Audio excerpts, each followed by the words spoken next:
first up, I'll turn it over to Stephen Miller. Thank you. It's great to be back. And I want to just thank you all for joining today, our one-month celebration of the most historic opening to a presidency in American history. No president comes close to what Donald Trump has achieved over just the last 30 days. He has packed 8 years of transformative action, restoring this nation, restoring our laws, restoring fairness, restoring economic opportunity, restoring national security in just 1 month. No one in this country has ever seen anything like it. And when you look at the consequentiality and the significance and the transformative nature of the actions he's taking, it truly defies description. For example, in just one area, this nation has been plagued and crippled by illegal discrimination, diversity, equity, and inclusion policies. It's strangled our economy. It has undermined public safety. It has made every aspect of life more difficult, more painful, and less safe. He has ended all DEI across the federal government. He has terminated all federal workers involved in promulgating these unlawful policies. He has ended diversity, equity, and inclusion in all federal contracting. He has restored merit as the cornerstone of all federal policy, restored the full, fair, impartial enforcement of our federal civil rights laws for the first time in generations. And he has cracked down on individuals across this government and nonprofits who have engaged in illegal racial discrimination against the American people. This includes making clear to every educational institution in this country that ending diversity, equity, and inclusion, ending unlawful race discrimination is a precondition of receiving federal funds. He has also saved women's sports by ending the participation of men in women's sports. He has ended radical gender ideology across the entire federal government, and he's pressured the private sector to also end and combat radical gender ideology. He's reestablished the scientific and biological truth that there are only two sexes in this country, male and female, that those are biologically based determinations. They are not based and can never be based on gender identity. That includes rooting out of the Department of Defense all DEI policies, all critical race theory, all gender madness, and once again having a military that is focused solely and exclusively on readiness, preparedness, and lethality. As I'm sure Kevin will talk about more, of course, he has undertaken a historic cost-cutting effort across the federal government, launching the first ever Department of Government Efficiency, uncovering corruption on a scale that we never thought imaginable, terminating every single federal worker that we have found to be engaged in the corruption and theft and the waste of taxpayer dollars, and already saving $50 billion in a single year, which over a 10-year period would be $500 billion. Just think about how vast and enormous that sum is. Of course, as you all know, he has renamed the Gulf of Mexico to its correct and proper name, the Gulf of America. He has renamed Mount Denali into Mount McKinley, part of a historic effort to restore patriotism and national pride all across this land. He has ended the weaponization of the federal government, restored the Department of Justice to its true mission of combating threats to this nation and keeping the American people safe. He has ended all federal censorship of free speech. This has been one of the greatest crises that has plagued this nation.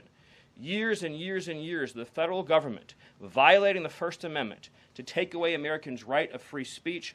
President Trump has ended that, and he has demanded that all federal workers, all law enforcement, cease any effort to intimidate the rights of Americans or to police their speech. He has also restored the death penalty at the Department of Justice, including for illegal aliens who commit murder, including for those who murder cops, and including for all of those who threaten Americans with heinous acts of violence. The death penalty is back. Law and order is back. The streets are being made safe once again.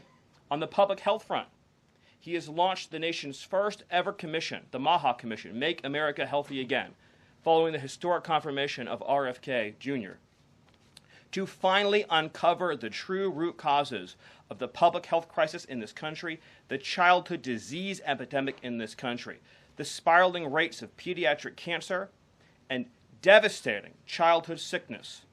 He has finally created a situation where the federal health agencies in this country will be focused on preventing disease, on keeping children from getting sick in the first place, not sentencing them to a lifetime in and out of hospitals, suffering needlessly when we can find ways to prevent this epidemic of illness. Then, of course, on homeland security.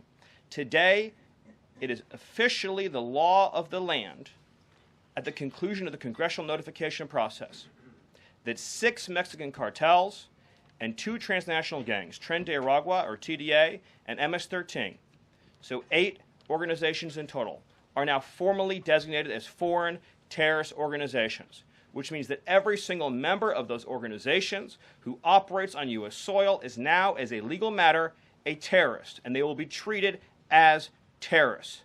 This is a sea change in U.S. policy, and this means the Department of Justice and the Department of Homeland Security, along with the rest of U.S. law enforcement and the Department of Defense, are now operating in a legal reality where these cartels are recognized as terrorists. And there will be a whole of government effort to remove these terrorists from our soil and to degrade their ability to threaten or undermine any American security or sovereignty interests. Border crossings, since the day he took office, are down 95%. I think it's almost impossible to even describe the scale and scope of that achievement. President Trump, within days of taking office, cut border crossings 95%. And those few who have dared to cross are being either prosecuted or deported. They're either facing significant jail time for trafficking, smuggling, harboring, aiding, impeding, or they're being immediately removed from our soil. Either way, at the end of the process, they are going home. He's re-implemented Remain in Mexico, and he has obtained historic cooperation from foreign countries all around the world in accepting their deportees back. And he has used the United States military to fully seal the southern border with a historic deployment of both active duty and National Guard troops, resumed the building of infrastructure, he has opened up Guantanamo Bay, and he's using military aircraft to carry out deportations all across this country. And ICE is joining with ATF, DEA, and FBI to carry out the largest deportation operation in American history. The criminals are going home. The border is sealed shut. America is safe, sovereign, proud, and free. We are a nation that everyone in the world understands all across this planet. You do not come here illegally. You will not get in. You will go to jail. You will go home. You will not succeed. This is the biggest and most successful change in any area of law enforcement that this nation has ever seen, and he did it in under 1 month. Thank you.